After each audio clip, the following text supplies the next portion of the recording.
Bismillahirrahmanirrahim. Assalamualaikum warahmatullahi wabarakatuh. Selamat datang kembali di channel penuh inspirasi dan informasi Edil Journey.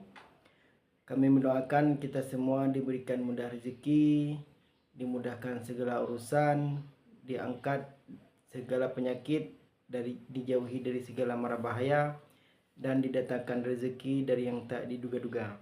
Jadi hari ini saya akan mengupas sedikit tentang sebuah hadis yang berbunyi, tepatnya ini saya baca di sebuah buku yang ditulis oleh almarhum Syekh Yusuf Al-Qaradawi, ya, seorang ulama dari Universitas Al-Azhar Mesir.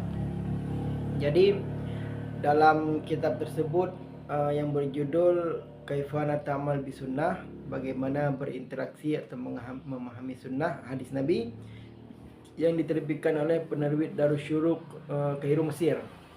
Jadi dalam hadis tersebut yang berbunyi, Allahumma ahyini miskinan wa amitni miskinan wahsyurni ma'a zumratil masakin, yang artinya, ya Allah, hidupkanlah aku dalam keadaan miskin, matikan aku dalam keadaan miskin, dan kumpulkanlah aku bersama orang-orang miskin.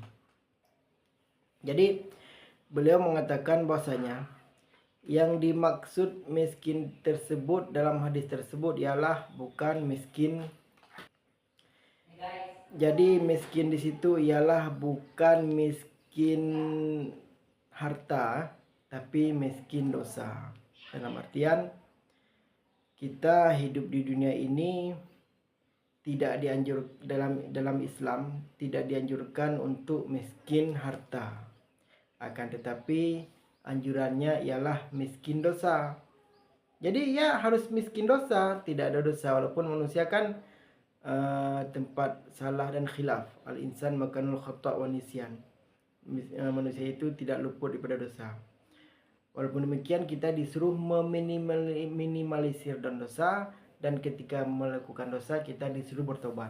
Oleh karena itu, jadi hadis tersebut bukan hadis anjuran untuk miskin harta. Jadi miskin di situ bukan makna asli, ya. Jadi perlu ilmu. Jadi dalam Islam ini tidak hanya membaca ayat Al-Quran atau hadis Nabi atau perkataan ulama dibaca yang sesuai tertulis, tidak. Di situ butuh kepada ilmu balaghah. Jadi maksud kita apa? Butuh kepada ilmu sastra, memahaminya bagaimana memahami metamorfosa, memahami ya bidang-bidang lain dalam ilmu adab atau ilmu sastra. Oleh karena itu, jadi yang perlu kita luruskan, kita pahami maksud hadis tersebut ialah bukan miskin harta. Jadi maksud hadis tersebut ialah di dalam Islam kita disuruh miskin dosa, bukan miskin harta.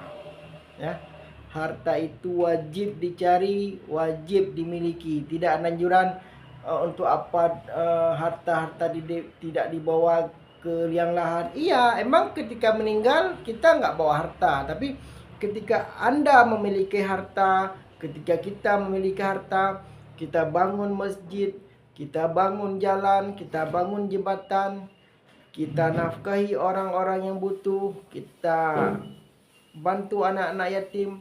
Disitulah fungsi harta, dan harta itulah yang akan menyinari kubur kita, dan harta itulah yang akan memberikan kita amal jariah. Oleh karena itu, marilah kita kumpulkan, kita cari rezeki sebanyak-banyaknya untuk kita bantu orang-orang yang susah. Sekian, terima kasih sudah menyimak. Jangan lupa subscribe, like, and share. Dan jika ada masukan pertanyaan, silakan di kolom komentar. Sekian, Assalamualaikum warahmatullahi wabarakatuh.